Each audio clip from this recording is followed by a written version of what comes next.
remercier mon cher confrère d'être venu et ensemble avec les excellents avocats sénégalais dont je voulais saluer le travail depuis très longtemps. L'excellent travail qu'ils sont en train de faire, je suis convaincue que vous ferez que vous serez un groupe important, consistant, pour engager la bataille de la clarification autour de cette supposée dette cachée. Et je veux dire trois choses. Je veux parler d'eux, je veux parler de nous, et je veux parler de la dette. Parler d'eux, c'est quoi? Ils ont fait deux choses. Tout le monde se souvient. Lorsque le Premier ministre a fait sa sortie pour dire qu'il y a une dette cachée au Sénégal. Il ne nous dit pas c'est quoi cette dette cachée.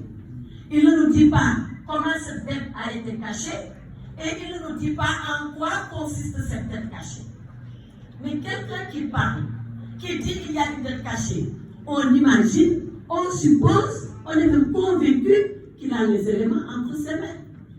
Mais on ne déclare pas que la dette est cachée pour aller faire recours à des expertises, des cabinets futuristes, futurs internationaux, pour valider sa parole.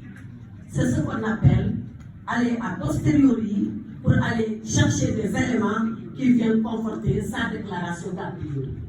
Sur quoi le gouvernement du Sénégal s'était fondé en septembre, je crois, 2024, bientôt un an, pour dire qu'il y a une dette cachée, sans en rapporter la moindre preuve, sauf à nous dire qu'il y a un rapport de l'inspection générale des finances, il y a un rapport de la Cour des comptes, et finir par aller lui-même chercher un cabinet d'expertise, Mazars, pour venir essayer de conforter ces allégations. Je pense que, de leur point de vue, ce n'est pas l'attitude que quelqu'un doit avoir quand on a les éléments en main. Et moi, je n'ai jamais vu un gouvernement parler alors qu'il n'a pas les éléments en main.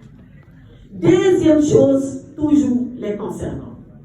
Cette chose-là, le papier sûr, Maître El Hadji Amadou Sall sont revenus là-dessus, mais le gouvernement est redevable de nous informer. Il est obligé. Ils ont cité la Constitution, ils ont cité les lois organiques, mais il y a une dernière loi, 26 août 2025, il y a quelques semaines, où l'Assemblée nationale dit que la personne qui est redevable de l'information est obligée de mettre cette information à la disposition de celui qui la demande. Et d'ailleurs, si la personne ne le fait pas, elle est passible de poursuite pénale et condamnée à payer au minimum des amendes. Alors, à qui on a affaire? À la Cour des comptes. C'est l'administration ou ce n'est pas l'administration?